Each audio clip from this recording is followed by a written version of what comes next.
Parashat Tetzavé, avec les commentaires du Or HaChaim, et pour plus de développement, on va utiliser aussi, on va prendre les enseignements du Rav Ashkenazi Manitou, Zichrono Livracha, qui vont nous donner un peu plus d'éclairage par rapport aux enseignements du Or HaChaim. Et donc, voilà le début de la paracha. Ve'ata Tetzavé et Bene Israël, Vaikru Elecha Shemen Zaït Zar. Et tu ordonneras aux enfants d'Israël de te choisir une huile pure d'olive concassée, ktit, la maor, la halot, ner tamid, afin de faire monter ce luminaire.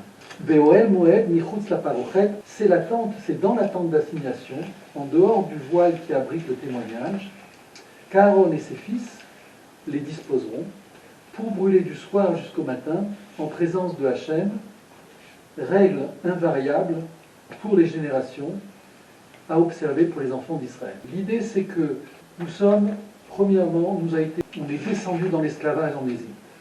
Le premier défi que nous avions à faire, au début de ce Sefer Shemot, c'était d'être capable justement d'éviter l'esclavage. C'est quelque chose qui aurait été possible. On n'a pas pu l'éviter du fait de notre niveau spirituel et moral. Donc le Ham Israël s'est laissé mettre en esclavage. La deuxième étape, c'est qu'il fallait sortir de cet esclavage, et ce n'était pas facile parce que justement, le Ham Israël n'était pas en accord avec ce besoin et ce désir de sortir de l'esclavage, qui est une contradiction. A priori, toute personne qui est en esclavage désire sortir de l'esclavage.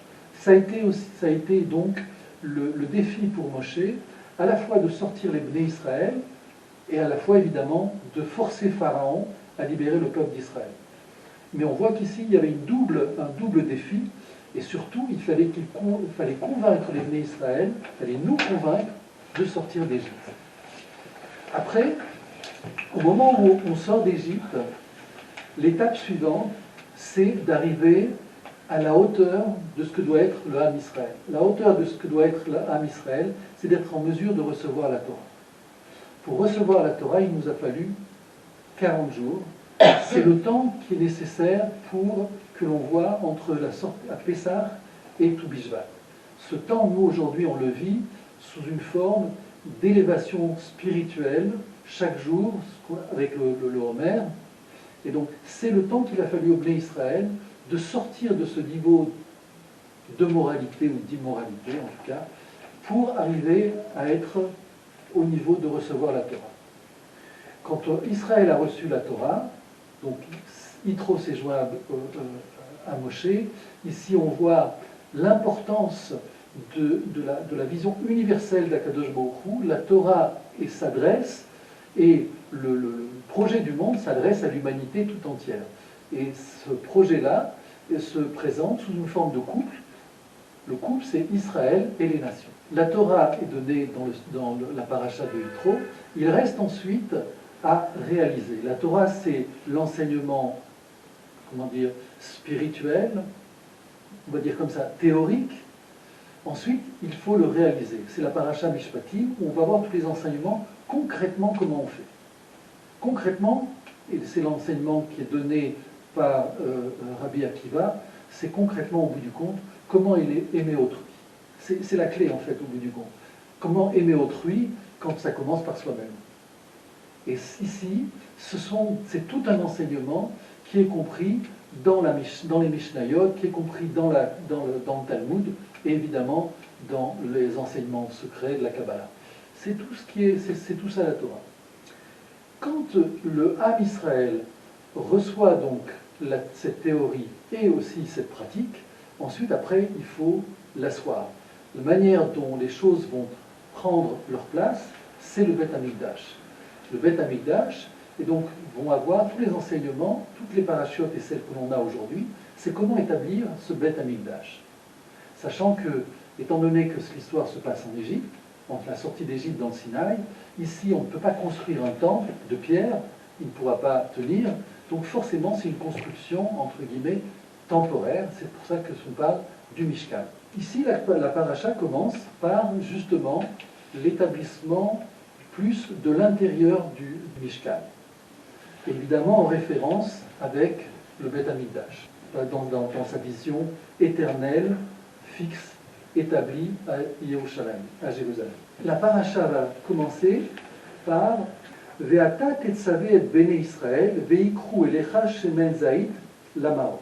Et donc, et tu ordonneras aux enfants d'Israël de prendre pour toi l'huile d'olive pure concassée. Le Or HaChaim va poser tout de suite une question sur le début de cette paracha, et c'est ce qui va nous ouvrir finalement sur l'essentiel de ce sujet. Quel est l'essentiel? C'est Moshe Rabbeinu. Au travers de Moshe Rabbeinu, il va y avoir deux questions. La première question, c'est qu'est-ce que c'est un vrai guide? Qu'est-ce que c'est un vrai maître? Et derrière, qu'est-ce que c'est un vrai éducateur? C'est vraiment la question fondamentale. La deuxième question qui va se poser, et on la comprend, Moshe est le libérateur des Bnei Israël, c'est notre libérateur à la sortie d'Égypte. Et nos sages vont nous expliquer que c'est aussi le libérateur au temps messianique. C'est-à-dire que le même qui nous a libérés à la sortie d'Égypte sera le même qui nous libérera au temps messianique. Et on va comprendre pourquoi aussi avec les enseignements du Or HaChaim. Donc ça, c'est pour les grandes lignes, et on va le voir maintenant comment ça s'exprime dans le texte. Le Or HaChaim dit comme ça, Ve'ata tetzave. Et il dit comme ça, Tzarich ladat, lama utzchar lomar ve'ata, achar she'imo hayam medaber. Et il dit comme ça, pourquoi tu ordonneras alors qu'il parlait déjà avec lui? Il fallait lui dire, il fallait continuer, pas et toi je vais t'ordonner. Donc il pose la question, pourquoi tout d'un coup cette interruption alors qu'en fait ils sont en train de parler ensemble, Akadosh Baruch Hu parle à Moshe Rabbeinu comme on a vu dans la paracha précédente. Od, lama tetzave velo tsar. La deuxième question, pourquoi il a marqué et tu ordonneras et au lieu de ordonne? Pourquoi ensuite il va dire tetzave? Pourquoi sous une forme impérative? Od, lama amar lachon tzivouy, comme on l'a dit, sous une forme impérative. Veraboté nous a l'amrou, en tzav ela ziruz, les tzav fiesh risronki.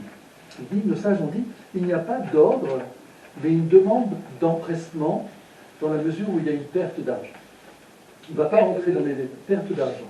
C'est-à-dire, dès qu'il y a une notion en fait de perte, alors ici, il y a une nécessité d'empressement, de se dépêcher. C'est-à-dire que l'idée ici générale, c'est que toutes les mitzvot que Akadosh Baruch Hu demande à Moshe de demander au peuple d'Israël d'accomplir, doivent être faits dans l'empressement. Comme si Akadosh Baruch Hu demande au Ham Israël de préparer rapidement ce qui va être le réceptacle de ce monde de manière à ce que le monde vive. J'ai élargi ici l'idée, mais c'est cette idée ici d'empressement. Et il continue. Ve'ulai ki adavar eno min hamusar letzaveh Hashem sheidliku derot bebet Hashem Hashem mimeno tetzeor. Et il dit comme ça. Pourquoi Akadosh Baruch Hu dit à Moshe d'ordonner? Et pourquoi il ne dit pas, comme d'habitude, dans les textes, Vaïdaber Hashem et Moshe, il est mort. Akadosh Baruch Hu demande à Moshe d'expliquer à Israël pour faire quelque chose. Pourquoi il dit à Moshe tout de suite d'ordonner au Bnei Israël? Il explique parce que il n'est pas correct que Akadosh Baruch Hu dise à Moshe, tu vas allumer des lumières pour moi. Akadosh Baruch Hu donne la lumière. Akadosh Baruch Hu c'est la lumière. On sait que quand les Bnei Israël étaient dans le désert, eh bien durant la nuit, ils étaient éclairés. Donc Akadosh Baruch Hu n'a pas de lumière, n'a pas besoin de lumière. C'est nous qui avons besoin de la lumière d'Akadosh Baruch Hu. Donc il n'est pas adéquat que Akadosh Baruch Hu demande une lumière pour lui. Donc, ici, c'est Akadosh Baruch Hu, on va voir après dans le texte, mais Akadosh Baruch Hu va demander à Moshe d'ordonner une lumière pour Israël, pour nous. Et on va comprendre que Akadosh Baruch Hu n'a pas de besoin. Il est tout. Il crée le monde. Nous sommes ses créatures. Donc lui n'a besoin de rien. Le seul souhait d'Akadosh Baruch Hu, c'est de voir ces créatures telles qu'il a voulu qu'elles soient, c'est-à-dire dans le bien-être, qu'elles soient dans le bien-être et dans la réussite. C'est l'objectif d'Akadosh Baruch Hu. Quand on prie à Akadosh Baruch Hu, on prie pour que justement il fasse descendre sur nous la bénédiction. Et souvent on demande à Akadosh Baruch Hu la bénédiction alors qu'elle est déjà donnée. Simplement, notre manière de le recevoir fait que, eh bien, on la laisse passer, ou on la reçoit pas comme il faut. Donc, Akadosh Baruch Hu, lui, déverse les bénédictions. Et celui qui en a besoin, c'est la créature. Ici, c'est l'idée. Donc, il n'est pas adéquat qu'Akadosh Baruch Hu demande une lumière, parce qu'il n'a pas besoin de lumière. Asher al-Ken, Amar le Moshe, Ki mitzvah zo, lo yomrana le Israël al pi Hashem, elaou yetzave pirush mi pi atzmo, sheida'agu kevod ze le'avi shemen la'ik. Il dit comme ça, il a donc dit à Moshe de ne pas dire à Israël que ce commandement venait de Hachem, mais que c'est Moshe directement qui le demandait. C'est-à-dire, à Kadosh Baruch Hu, en disant Ve'ata tetzave, il dit à Moshe, je veux que les choses soient faites en sorte que l'ordre émane de Moshe, exactement. Et de sa propre bouche, de façon qu'Israël agisse de manière à honorer ce commandement d'apporter l'huile. Donc Moshe, ici, on comprend que Moshe ne va pas dire à Israël Hachem il a besoin de lumière, puisqu'on a vu que toute la lumière vient d'Hachem. Donc le commandement est obligé de partir de Moshe. Ici, quelle est la difficulté? C'est que le texte vient nous dire que le commandement doit venir de Moshe parce que Hachem n'a pas de besoin. Mais on voit bien dans le texte que c'est Hachem qui parle à Moshe. Donc il y a une sorte de situation un peu bizarre, comme si c'était une petite combine. Je ne te dis pas ce que je te dis, mais fais comme si c'est toi qui le demandais. Enfin, c'est quelque chose... c'est très psychanalytique. Et donc, en fait, c'est toute cette idée, c'est-à-dire cette idée de générosité qu'il y a chez Akadosh Baruch Hu. Akadosh Baruch Hu, et on va le voir par la suite, a besoin que les choses viennent de l'homme. C'est la notion fondamentale du libre arbitre. Akadosh Baruch Hu a mis en l'homme le libre arbitre, c'est-à-dire que lui-même veuille, que lui-même fasse que le monde réussisse. S'il avait voulu le faire, il l'aurait fait, lui, en un jour, en une minute, en une seconde, tout aurait été établi. Mais il a fait la créature de telle manière que les choses viennent d'elles-mêmes. Et bien ici, l'enseignement de cette paracha va dans ce sens. Et on va voir ici justement quelle va être la grandeur de Moshe. La grandeur de Moshe va, et le défi de Moshe Rabbeinu va faire la chose la plus incroyable et la plus impossible que l'on puisse faire dans le monde, c'est-à-dire agir directement sur la volonté d'une personne.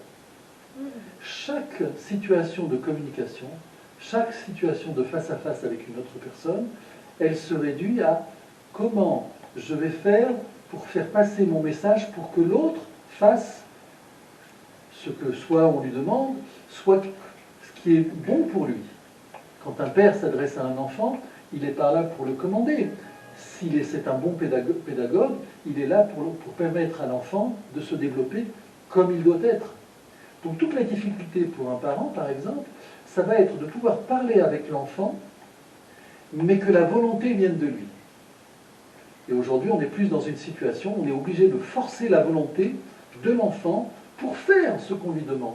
Donc il est dans une situation où il obéit à un commandement extérieur, mais lui, au bout du compte, à l'intérieur, il ne veut pas. Et c'est toute la difficulté dans la vie, comment je parle avec quelqu'un pour susciter chez lui l'envie de faire.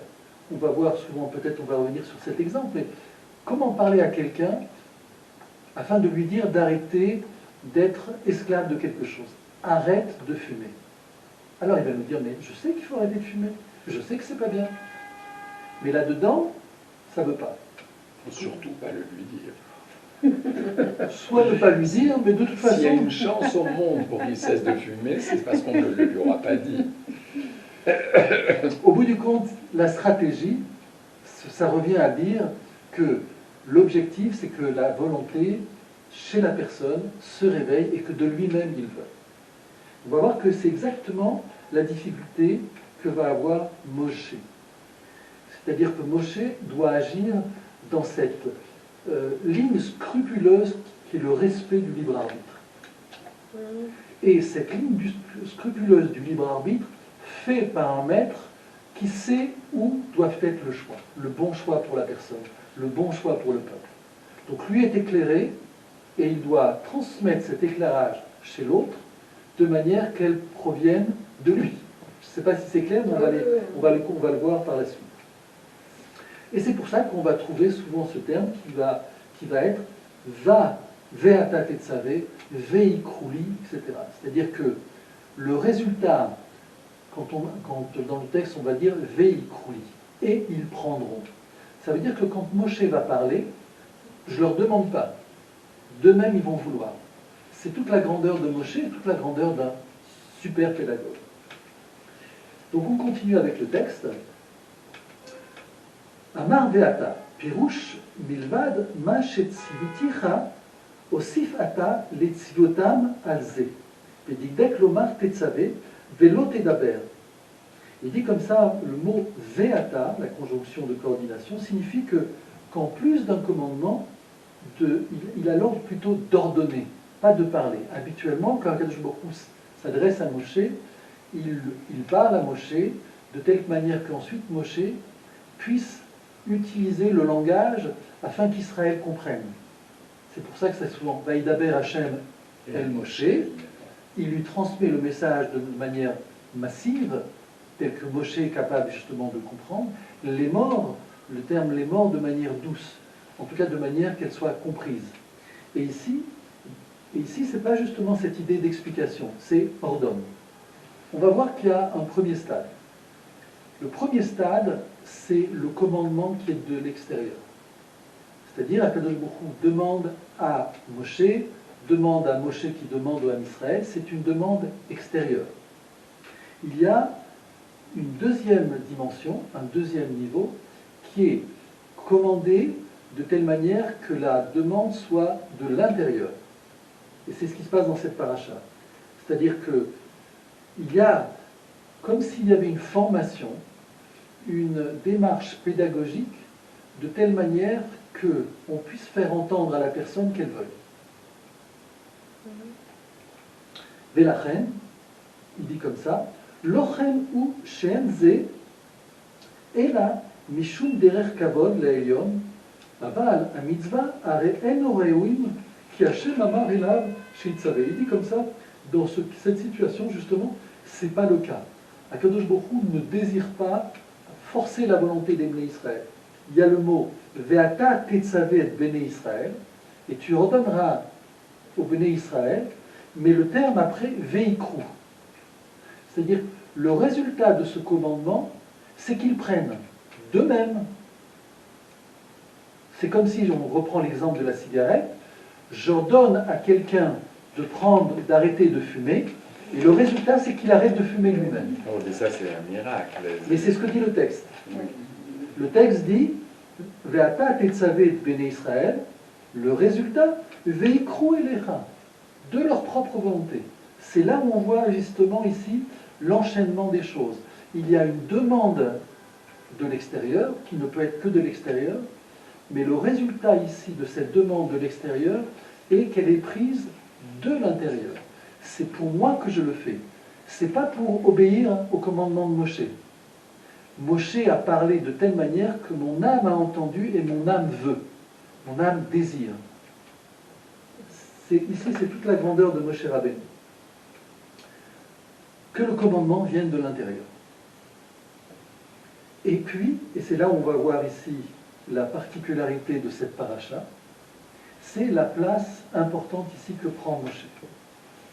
Dans ce rôle exceptionnel de créer chez nous l'envie, le désir de notre âme, au niveau du clan et au niveau de l'individu, on voit que le rôle principal de Moshe Rabbeinu. Et la particularité du rôle de Moshe Rabbeinu commence par le fait qu'il n'est pas cité dans cette paracha. Le mot Moshe n'apparaît pas. Ve'ata tetzavé et ben Israël. C'est qui le Ve'ata? Nous, on comprend que c'est Moshe. Mais ici, Moshe n'apparaît pas. Alors, on sait que Moshe n'apparaît pas. Pour quelle raison? Parce que lorsque la Kadosh Baruch Hu s'est mis en colère contre nous après la faute du veau d'or, Moshe a prié à Kadosh Baruch Hu pour sauver le Ham Israël, pour nous sauver. Et une de ses arguments a été de dire, si tu as l'intention de les effacer, alors efface-moi de ce monde. Et Akadosh Baruch Hu, évidemment, n'a pas détruit, grâce à Dieu, le Ham Israël. Il savait qu'il y avait un potentiel et que dans la vie, il y a toujours des faiblesses. C'est inconcevable. Et c'est inconcevable. C'est inconcevable, effectivement. Mais le fait que Moshe ait malgré tout prononcé ce vœu-là, il a été scellé. Comme il a été scellé, ça veut dire que Moshe a été effacé, dans ce cas précis, d'une paracha. C'est la paracha Tetzavé. La seule paracha Tetzavé. Et il y a aussi une autre exception, c'est que Moshe n'apparaît pas dans la Haggadah de Pessah. Ce qui est quand même surprenant. Il y a tout un enseignement qu'il faudrait mettre en évidence. Mais donc, Moshe ici n'apparaît pas dans cette paracha, et c'est lui le cœur de cette paracha. Quand Akadosh Baruch Hu dit Ve'ata tetzavé, à qui on dit et toi?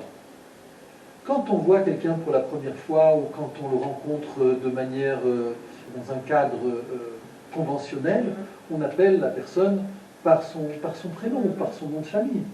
Mais quand on est habitué, alors on l'appelle toi, on dit toi, tu. Il n'y a plus besoin de nommer. C'est évident que je m'adresse à toi. Proximité. Exact. Du fait de cette proximité, donc c'est plus nécessaire de prononcer son nom. C'est évident ici qu'on parle de Moshe, Ve'ata tetzavé. Il est tellement présent que j'ai même plus besoin de dire son nom. Et c'est ici la grandeur. C'est-à-dire son nom n'apparaît pas, mais sa présence est grandie. Moshe n'apparaît pas dans cette paracha de la même manière que Akadosh Baruch Hu n'apparaît pas dans la Megillah d'Esther. Je vais passer ici à l'enseignement de Manitou, sur justement le rôle de Moshe Rabbeinu. Et il dit comme ça, le rôle de Moshe Rabbeinu, c'est le rôle de maître, de l'éducateur. Et son rôle, c'est de faire en sorte que la loi ne s'exerce pas de l'extérieur, mais de l'intérieur. C'est le rôle principal de Moshe Rabbeinu. Et donc, comme on a vu, il y a deux niveaux. Il y a deux possibilités. Soit la valeur, elle est extérieure à nous, soit elle est à l'intérieur. On a vu l'exemple de la cigarette. Soit c'est une notion que je comprends. C'est un danger, tout de manière intellectuelle, c'est intégré. Mais c'est extérieur à moi. Soit les choses sont à l'intérieur, et à ce moment-là, elles prennent tout leur sens. Ce que dit le Rav, c'est à ce deuxième niveau seulement que la vertu prend sa valeur. Lorsque c'est moi qui veux ce que la loi veut. Il y a toute une dialectique extrêmement importante à comprendre pour les éducateurs. Je continue avec le Orach Chaim. Et cette fois-ci, on va voir la dimension de Moshe au niveau du Mashiach, du libérateur. C'est toujours dans le même enseignement du Orach Chaim par rapport au mot Ve'ata tetzavé. Et il dit comme ça, quand Akadosh Baruch Hu donne les instructions dans cette paracha, il y a marqué Ve'ata tetzavé, Ve'ata aseh. Toujours, il s'adresse à Moshe comme si c'était à Moshe qu'il allait faire les choses. C'est Moshe qui allait tout construire. Or, on a compris dès le début que le but de Moshe, c'était de transmettre un ordre afin que le désir vienne d'Israël et le travail vienne d'Israël. Il vient donner aussi un enseignement à Moshe et en fait au rôle de tout éducateur, au rôle de tout maître. Et il dit comme ça, les Zéhamar elav ve'ata tetzavé. C'est pour ça qu'il lui a dit ve'ata tetzavé, pirouche, ma sheyesh lecha mi'aytaron al kol Israël, eno ela shetetzavé otam levad. Et il dit comme ça, le privilège que tu as vis-à-vis d'Israël, la force, la particularité, c'est qu'elle provient uniquement du fait que tu ordonnes dans la dimension de Moshe, comme on a vu dans la dimension de provoquer un désir intérieur et une action intérieure. Mais ici, elle vient dire, Moshe, tu n'es pas celui qui va exécuter, tu es celui qui va ordonner. C'est-à-dire, il est en amont de tout le projet. Sans Moshe, le projet ne se met pas en marche. Mais Moshe ne peut pas faire le projet. C'est l'idée qu'on a vue quand Yitro a rejoint Moshe Rabbeinu, avant le don de la Torah. Et il voit Moshe Rabbeinu qui est occupé, qui prend tout son temps à essayer de résoudre les problèmes des Ham Israël. Tous les problèmes qu'avait le Ham Israël, les difficultés, les conflits, ils allaient voir Moshe, ils posaient des questions et Moshe tranchait. Quand Yitro il a vu ça, il y avait des millions de personnes dans ce campement, il a compris que Moshe ne pouvait pas gérer la chose. C'était ingérable. Donc, il lui a donné ici les clés du management. À savoir, ton rôle, ce n'est pas d'exécuter les choses, c'est impossible. Donc, tu dois créer une chaîne de management, de telle manière que les choses puissent être exécutées et répondre aux besoins du Ham Israël. Quand il y a un conflit, on n'attend pas, et c'est les principes de la Torah, on n'attend pas un mois, on n'attend pas un an, comme justement aujourd'hui dans les tribunaux. Mais ça doit être fait le plus rapidement possible. C'est pour ça que les tribunaux d'Israël étaient à l'entrée de la ville. De telle manière, ça voulait dire, les conflits devaient être résolus immédiatement, ne pas attendre. Et donc, Yitro donne les clés à Moshe de telle manière que les choses puissent s'exécuter, puissent se réaliser. Sinon, le projet, au niveau de Moshe, n'est pas possible. Et donc, Akadosh Baruch Hu vient donner à Moshe ici les clés de comment tu diriges le Ham Israël, comment tu fais en sorte que ce projet se réalise. Et pour qu'il se réalise, tu dois garder ton statut de maître, ton statut d'éducateur. Bederech Remez, Idbarer Besefer Zohar Achadash, Bereshit Pret, Arba Galiot Shel Israël, Kol Echad Mehem Niglu Mimenu Beskut Echad. Et il explique comme ça, Veikru Elecha, à quoi ça vient faire allusion?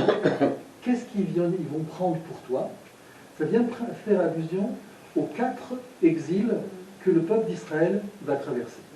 Et ces 4 exils vont être dépassés, vont réussir, on va sortir de l'exil à chaque fois grâce au mérite d'un patriarche.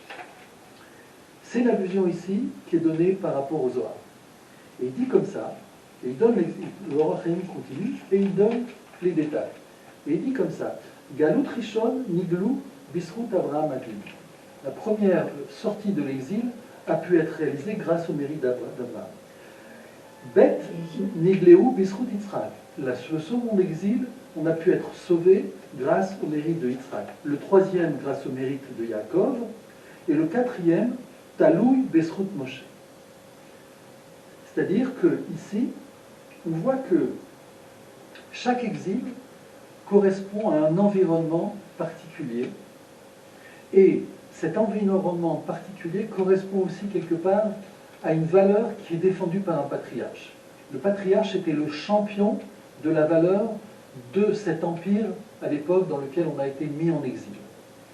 Et donc, nous avons pu sortir de cet exil grâce aux valeurs et aux mérites du patriarche en question. Ça veut dire quoi? Ça veut dire que pour sortir de l'exil, il y a 2 conditions. La première condition, c'est que nous le méritions, au niveau personnel et au niveau collectif. Donc ici, il faut sortir du concept du Mashiach qui va venir faire les miracles pour nous. Ce n'est pas un Superman. C'est quelqu'un qui va harmoniser, qui va donner une direction, qui va unifier les choses, mais à la base, il faut qu'elles existent au niveau de l'individu, au niveau du peuple. Donc il nous faut le mérite, chacun notre mérite. Mais ça ne suffit pas. Ça ne suffit pas, il faut aussi le mérite du patriarche. Et il dit comme ça, les E'it Arech Hagalut, qui, Kol Od She'en Oskim Batorah, ou Bemitzvot, En Moshe Chafetz Ligol, Am Betelim Minator. Il dit comme ça, c'est la raison pour laquelle notre exil a duré aussi si longtemps. Car tant qu'Israël ne se consacre pas à la Torah, littéralement, travaille pas à la Torah, les itasek, et la pratique des mitzvot, Moshe n'aspire pas à venir libérer le peuple, négligeant la Torah. C'est-à-dire que Ici, le terme qui est utilisé, c'est la Sog Batora. Ce n'est pas l'Ilmod Batora. S'occuper de la SOC, c'est C'est s'occuper. travailler. La soupe est C'est comme si, on va prendre un exemple, c'est comme si vous aviez un étudiant en médecine qui passait son temps à étudier. Qu'est-ce que tu fais? J'étudie. Et quand est-ce que tu te mets à travailler? Pour l'instant, je ne peux pas. Je suis en train d'étudier la médecine. Et ici, on voit qu'il y a un problème. Le vrai médecin, c'est un médecin qui a fait une formation, et puis à un moment donné, il commence son travail sur les terrains, et quand il est sur le terrain, alors évidemment, il a besoin de compléter sa formation. Il a besoin de répondre aux questions, aux problèmes qu'il ignore. Donc effectivement, il y a une formation continuelle, mais le but, c'est qu'elle s'exprime dans le travail. La même chose dans la Torah, les principes essentiels, les mitzvot essentiels de la Torah, c'est dans Eretz Israël, dans la construction du pays, l'agriculture, le Beth Amikdash. C'est concret. Sans être en Eretz Israël, on ne peut pas effectuer au moins les 2/3 des mitzvot de la Torah.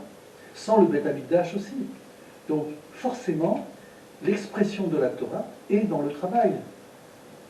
Et ce travail doit être effectivement effectué selon les règles qui sont données par la Torah, puisque ce sont ces règles-là qui vont permettre d'édifier un monde solide sur des bases qui vont lui permettre justement d'aboutir vers la paix, l'épanouissement, la fin de la souffrance, etc.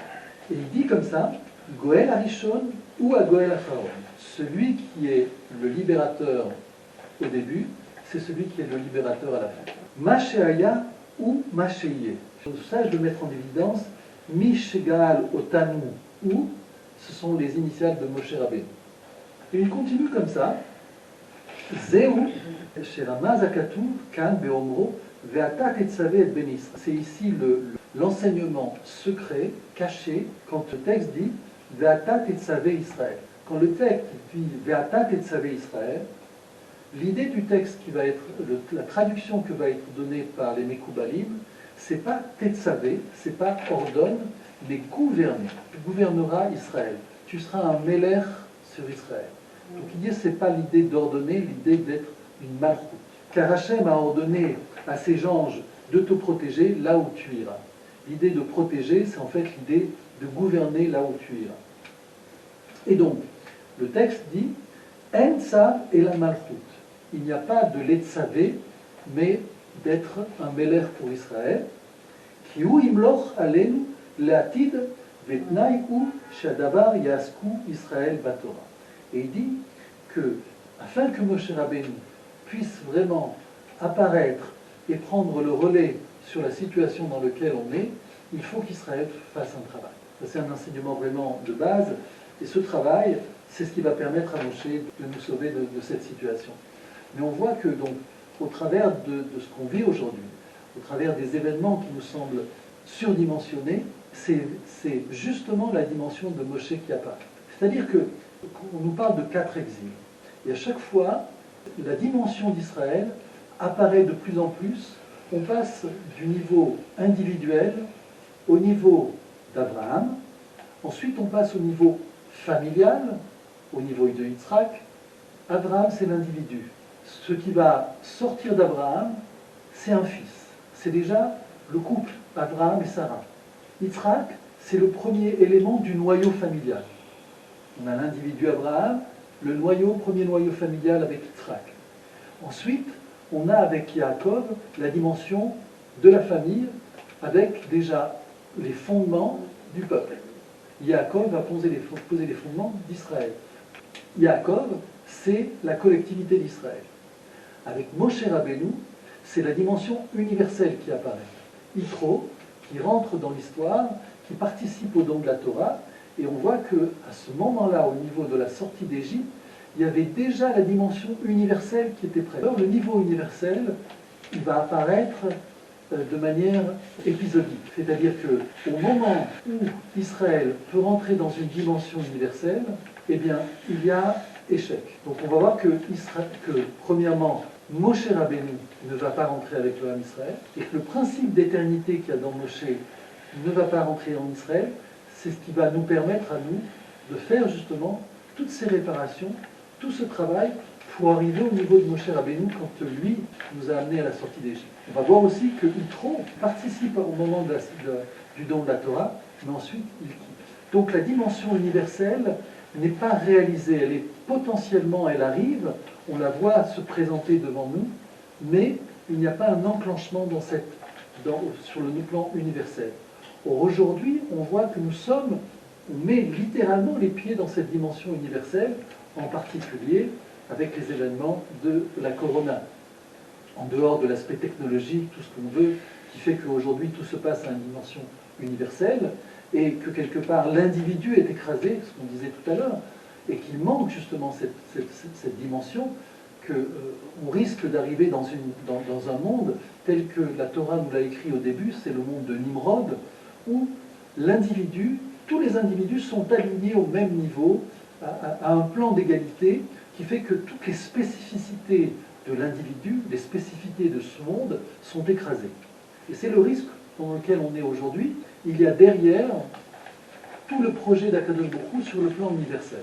C'est-à-dire qu'on peut être assuré, le monde ne va pas se trouver piégé dans une forme d'équilibre, on va dire, social, mais où chacun est prisonnier, enfermé dans un moule dans lequel il doit correspondre, qui le prive de sa spécificité.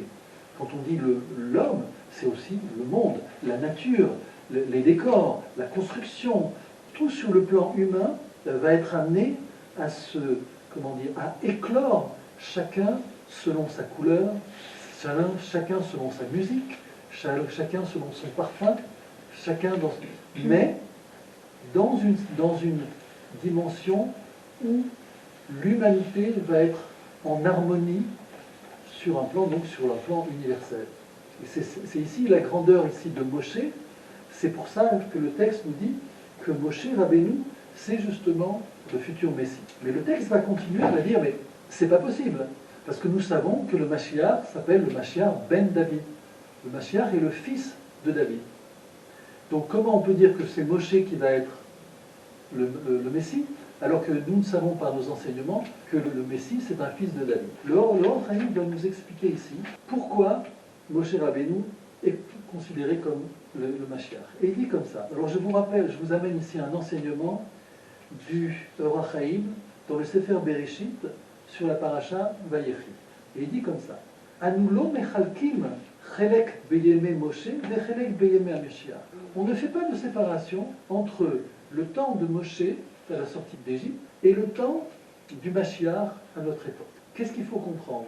En dehors du personnage de Moshe qui est le lien, en fait, il s'agit des mêmes modèles. Le contexte est différent. Comme on a vu, le contexte est plus ici local, c'est l'Égypte, et le contexte du Mashiach à notre époque est un contexte universel. Donc ici, on est en train de s'adresser à tout Israël et à toutes les nations du monde. Ici, il faut oser prendre cette envergure universelle, car nous ne sommes pas dans une vision coercitive, nous ne sommes pas dans une vision où on cherche à commander de l'extérieur aux gens, mais au contraire à susciter la volonté chez chaque personne, à susciter l'authenticité chez chaque personne. C'est ce qu'on appelle le développement personnel.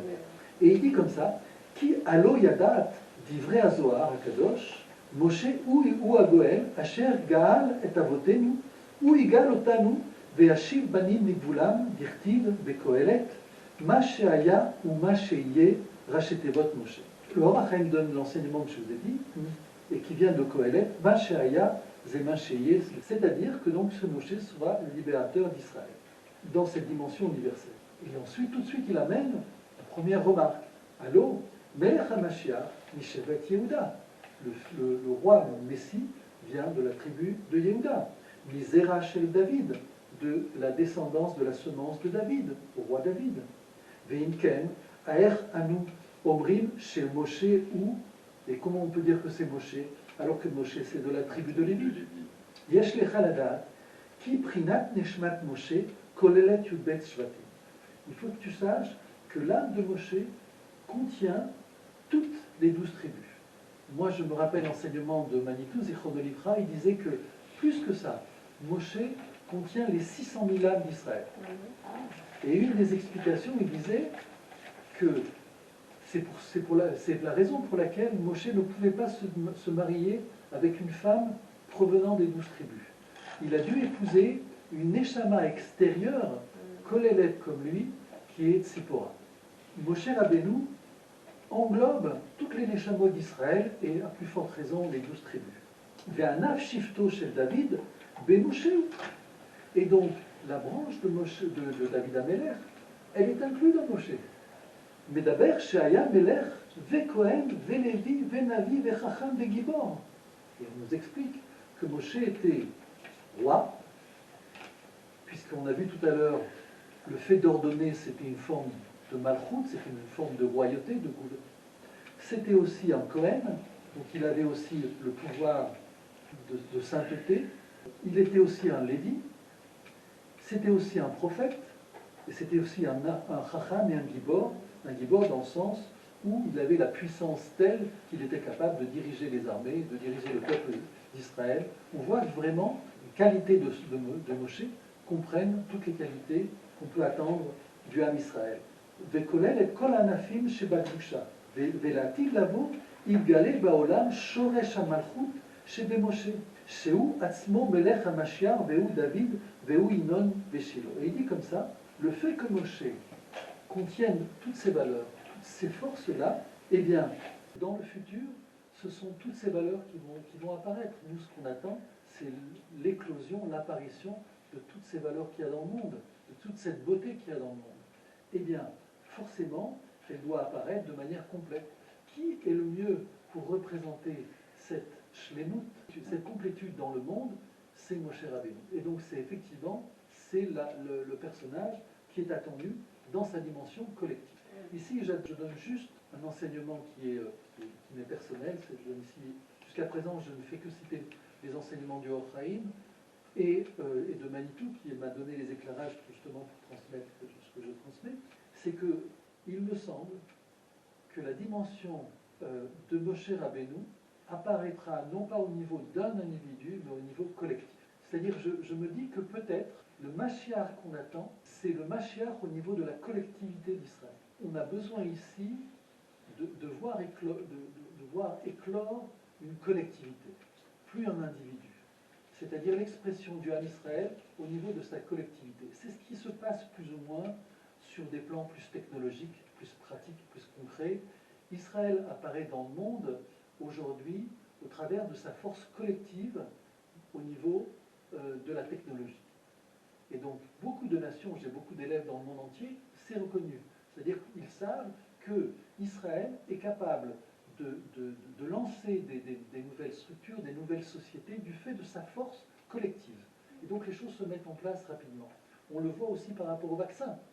C'est-à-dire qu'aujourd'hui, il y a une évidence, c'est que Israël est le premier pays à être capable d'avoir organisé, lancé le vaccin à un niveau collectif. C'est la force collective qu'il y a à l'intérieur d'Israël.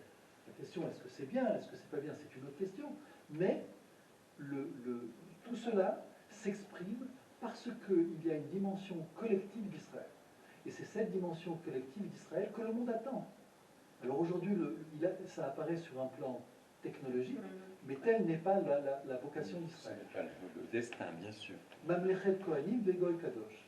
Nous sommes censés être un peuple de prêtres et un peuple saint pour les nations, au service des nations. Aujourd'hui, on peut dire qu'on utilise cette vertu-là sur le plan technologique, c'est-à-dire qu'on est capable à tous les niveaux. De la même manière que le peuple juif est capable de devenir français, un vrai français, pur français, de sang, de naissance, un pur américain, un pur australien, un pur... C'est-à-dire que cette capacité de s'adapter aux différentes identités, voire même jusqu'à s'assimiler et oublier sa propre identité, mais il y a une capacité ici de s'identifier de manière profonde et authentique aux toutes les identités dans le monde. Ce qui manque justement, et c'est la recherche d'Israël, c'est de pouvoir, à l'intérieur de cette capacité d'Israël, de pouvoir créer l'unité. Et donc ici, c'est vraiment la force qui attend Israël. C'est ça qui nous manque. Il nous manque la force de l'unité. Shema Israël, Hashem Elokeinu, Hashem Echad. Si on dit tous les jours, 3 fois par jour, cette même chose, au moment de partir de ce monde, ça prouve que c'est bien la chose qui nous manque. Alors, si ça manque à Israël, évidemment, Kal Vachomer dans le monde. C'est évident que ça manque dans le monde. On sait que la particularité d'Israël, c'est justement cette notion de collectivité, et la particularité justement des nations, c'est cette position d'individu. Donc il est clair qu'il y a des forces, des sagesses, de la morale, des bons sens, mais au niveau individuel chez les nations. Au niveau d'Israël, ça doit apparaître au niveau collectif. C'est ici le rôle de Moshe Rabbeinu. Alors je continue, parce qu'effectivement, ici, il y a une idée, je vais résumer. C'est qu'il est évident qu'au bout du compte, il doit y avoir une symphonie qui doit s'exprimer dans le monde. Donc l'idée, c'est qu'il doit y avoir une symphonie jouée au niveau collectif d'Israël. Cette symphonie doit être jouée de manière harmonieuse et de manière où chaque instrument ait sa place. Pour que chaque instrument puisse jouer sa propre partition, il faut que le musicien soit adéquat à sa place, avec le bon instrument, soit la bonne personne. Et qu'il connaisse sa partition et qu'il ait trouvé sa propre unité. Et donc au niveau de l'individu, on comprend qu'au niveau de l'individu, il doit y avoir un accomplissement total au niveau de l'individu. Manitou, justement, l'explique dans la différence entre le livre de Bereshit et les autres livres. Le livre de Bereshit s'exprime au niveau individuel. Ce sont des individualités qui ont une dimension universelle, mais ce sont des individus. Et donc le livre de Bereshit vient nous expliquer qu'avant d'arriver à la collectivité d'Israël, qui apparaît dans le Sefer Shemot, il y a tout un travail de l'individu. Et ce n'est pas pour rien qu'on appelle le Sefer de nos pères, c'est-à-dire c'est ce qui, lui, nous donne toutes nos racines. Donc, on ne peut pas arriver au mont Sinaï si on n'est pas intégré au peuple d'Israël, qui lui-même prend racine au niveau de l'individu. Donc, fondamentalement, il est évident que l'objectif final pour arriver à cette harmonie universelle, il faut qu'au niveau individuel, il y ait un accomplissement. Ce problème justement qu'on voit aujourd'hui, c'est que dans ce monde matérialiste, dans ce monde de la consommation, où est l'individu? L'individu aujourd'hui s'exprime beaucoup plus par rapport à ce qu'il consomme. Je suis ce que j'achète. Et pour être, j'ai besoin d'acheter. Juste un enseignement du Hari Akadosh qui dit comme ça. Vetam chez Moshe ou Zé Sheigal Otanu, et la raison pour laquelle Moshe va nous sauver, Liot Mevoar Bedivrei Hari Akadosh, comme c'est expliqué dans le livre, par le Hari Akadosh, chez Moshe Rabbeinu ou Biprinat Da'at. Moshe Rabbeinu, c'est lui qui exprime la valeur de la sagesse, de la connaissance. Chez la Gdusha, de la sainteté. Qui a cher Yida Hashem Panim El Panim, parce que lui a connu Akadosh Baruch Hu Panim El Panim. Velo Aya Mimid Enoshe Mufrar Ladat et Hashem Kemo. Il n'y a pas eu d'autres personnes qui ont connu Akadosh Baruch Hu et qui ont parlé face à face à Akadosh Baruch Hu comme Moshe. Veoze Sheyuchal Liten Da'at le Israël et Atid Lavo. Et c'est lui qui va donc pouvoir donner cette connaissance, ce savoir à Israël dans les temps à venir.